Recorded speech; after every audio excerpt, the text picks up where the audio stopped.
You'll remember from an earlier presentation that we talked about one of the advantages or primary advantages of moving to CAD was so that we could take advantage of blocks, which is an AutoCAD term, and it simply represents a group of entities acting as a single object. Now that sounds a little confusing, but let's say that you were to draw something complicated like a leach field, a particular leach field, that you know you're going to use and reuse over and over again. Well, with CAD, you have the opportunity to draw it once, get it exactly the way you like it, and now you can turn it into a block so that you can import it into future drawings. Let me illustrate. We're going to go to the symbol library, and I'm going to show you how these symbols are actually blocks.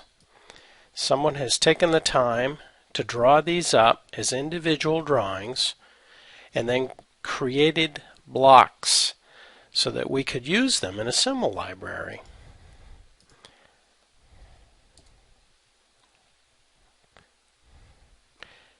And we're going to zoom in, and you can see now we have a tree in the drawing. And if I click any entity within that drawing, that symbol, you can see that everything is highlighted. That's one of the key features of blocks, is that it takes multiple lines, polylines, text, anything that you can draw within the CAD program can become a block. And you can clearly see that this is a block. If I say move and I only touch a portion of that object, it acts as a single entity.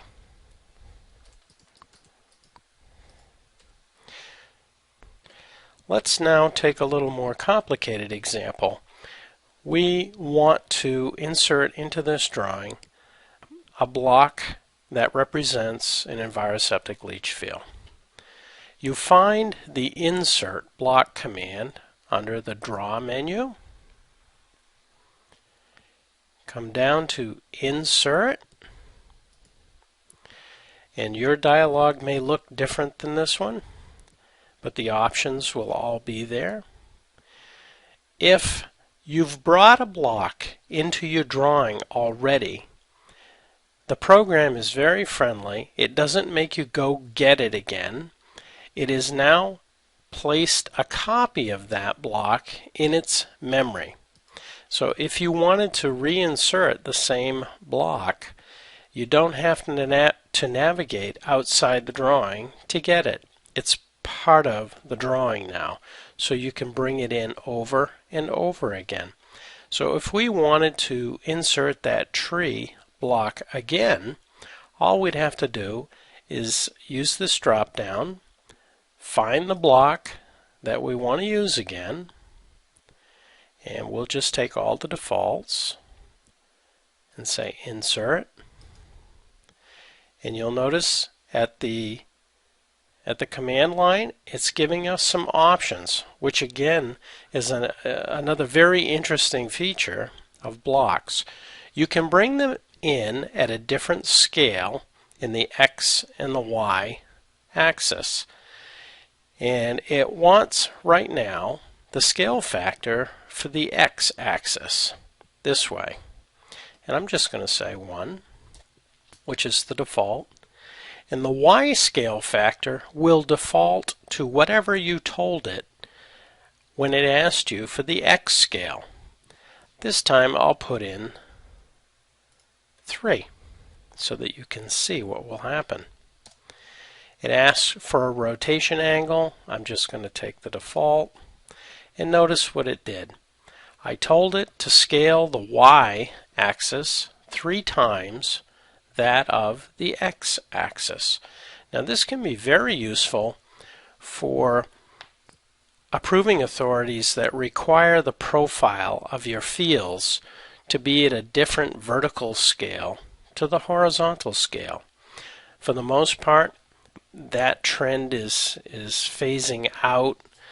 It's kind of a holdover from earlier days, but there are times when it is useful, and this is how you can perform that operation. So you draw your block at 1:1 scale, and then when you inserted it, depending on whether it was going to be in a profile or not, you would scale it accordingly as you bring the block in. Now let's go back to the Draw menu, Insert, but this time we want to use a block that's outside the drawing. So we're going to select from a file, and then we're going to navigate to wherever that block is that we want to insert into the drawing. I'm going to insert an Enviroseptic system,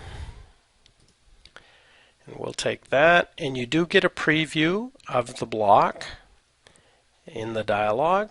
I'm going to say open. It's ready to insert it into the drawing. I'm going to take the defaults, say insert, and now it's asking me where do I want to place the block. I'll pick a location. It again asks me for a scale factor. I'm going to take the default scale of 1 and 1. And this time for rotation, we'll say that I'm going to orient that field along a contour at that angle. There's my block. I'm going to pick a line anywhere on that block, that object, and you can see it's acting as a single entity.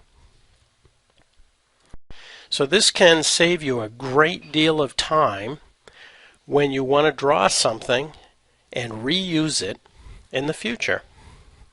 For reasons that often come up, you may need to modify a block slightly. So how can you now take advantage of the fact that the majority of the work has already been done, but you want to use that block? Well, AutoCAD again is very friendly. It allows you to ungroup these objects, these lines, these entities back to their original constituent parts. How does it do that? There's a command called explode. You'll find that command under the Edit menu, explode, and there are two options. We're going to use the standard explode, and it asks us, once we've selected it, select the entities to explode. Well, I want to explode that block. I could continue to select additional blocks if I had them in the drawing. I don't. So I'm going to press enter here because I'm done selecting. And what happened? It doesn't look like anything happened. But now if I select a line within one of the objects in the block, or the former block, you can see that it is no longer acting as a single entity. Each of the features are individuals once again. So if I wanted to, I could do some edits, and I could continue to use the entities within that block. Also, one other important thing that happens when you've drawn the original geometry prior to creating it as a block, which I'll show you how to do shortly, you've assigned it color and layers.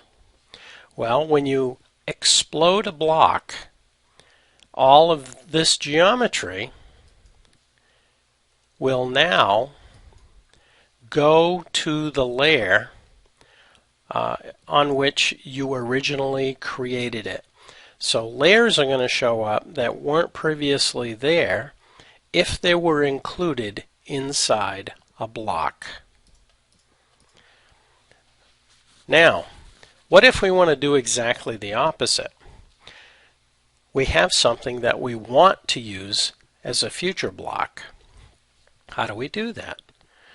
Well, it depends on whether you want to make it a block within the drawing and continue to use it only in the drawing, or my preference is to export it outside of the drawing so that it can be used in future drawings. So that's what we're going to do. You'll go right back to the Draw menu, and this time we're going to select Right Block. And another dialog will open up, and yours will look different. I'm going to select, we want to save this file as a DWG. We're going to give it a file name.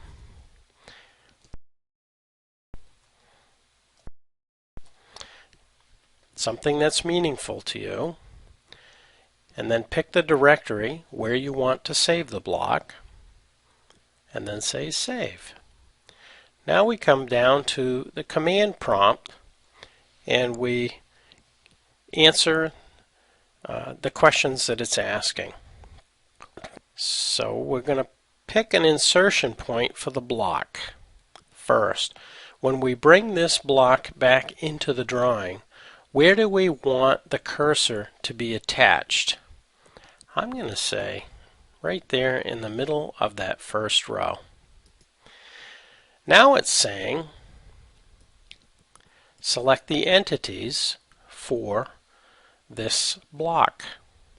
I'm going to window from right to left. I've highlighted everything. I'm done selecting. I'm going to press enter and watch what happens. The entities have now left the drawing. They've been removed from this drawing. However, we created a block, so we can bring that information back into our drawing just by navigating back to it.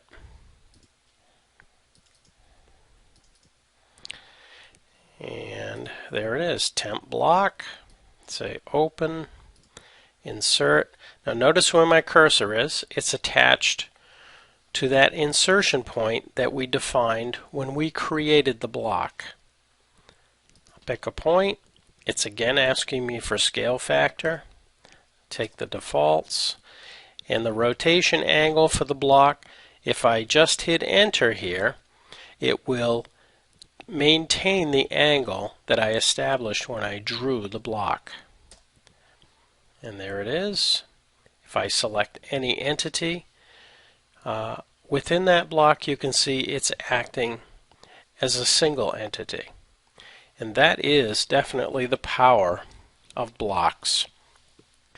Once you've drawn something that you know you're going to reuse, there is never any need to redraw it again. So as you develop your CAD library, your block libraries, you will save more and more time.